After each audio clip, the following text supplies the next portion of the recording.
Hello, fantastic teachers, and welcome. We're diving into one of the most critical topics for your TKT Module 1 exam, motivation. So let's get right to it.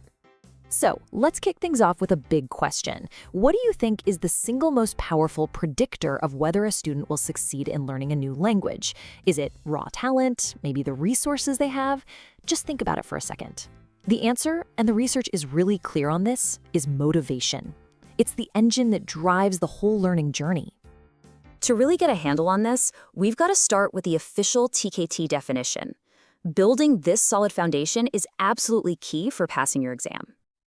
And here it is. At its core, motivation is simply the why. Why did they start? But it's more than that.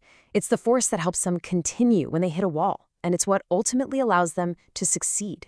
It really does cover the entire journey, from that very first hello all the way to fluency. And listen, this isn't just some vague, fuzzy feeling. The effects are so real, you can see them in your classroom every day. You see, more motivation, that directly translates to more effort. It leads to greater persistence, when a student just won't give up. It shapes their whole attitude, boosts their engagement, and, you guessed it, dramatically increases their chances of long-term success. But here's a really crucial point to remember. A student's motivation is never a flat line. It's not constant. I like to think of it like a flame. Some days it's going to burn really brightly, and other days it might just flicker. Our job as teachers is to understand this reality, to protect that flame, and to learn how to fan it and help it grow. All right, so if motivation is the engine, we have to ask, what's the fuel? Well, the TKT identifies several different types, and knowing the difference between them is absolutely essential for the exam. First up, we've got intrinsic motivation. This is that fire from within. This is the student who learns because they genuinely love the process. They find it interesting or satisfying on a personal level. Think about the student who wants to watch a movie in its original language, not for a grade, but just for the sheer joy of understanding it. That's intrinsic.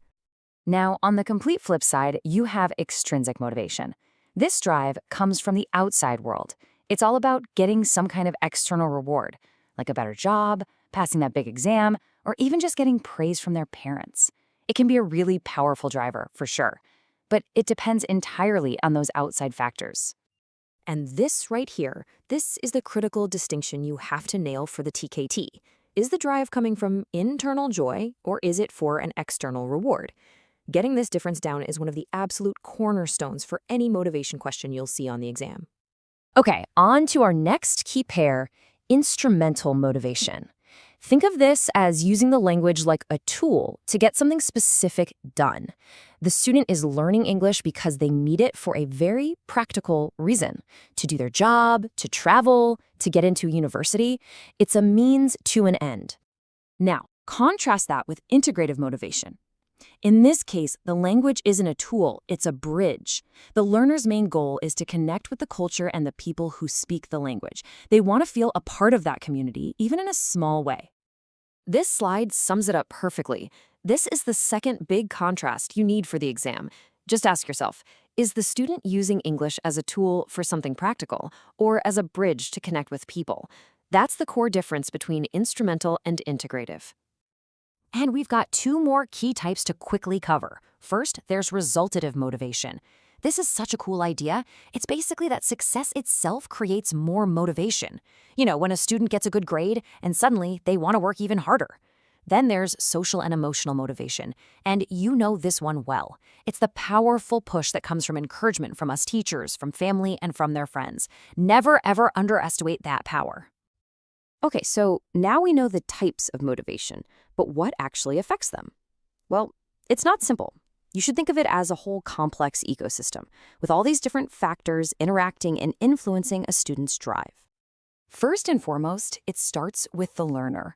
Every single student walks into your classroom with their own unique story, their age, their personality, their past experiences in school, both good and bad, their confidence levels, their personal interests, all of that comes with them.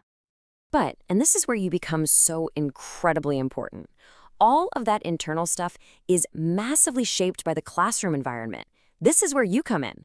Your attitude, your energy, how relevant your lessons are, the quality of feedback you give, and the supportive atmosphere you build, that can make all the difference in the world. All right, enough theory. Let's pivot and get super practical. What can you, the teacher, actually do to fan those flames of motivation? Let's stock up your teacher toolkit.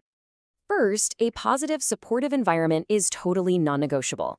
Next, always try to link your lessons to their interests. If they're into gaming, use it. It's also so important to find that sweet spot of challenge. Not so hard they give up, not so easy they get bored. Whenever you can, give them choices. It builds a sense of ownership. Help them see the progress they're making by setting clear, achievable goals.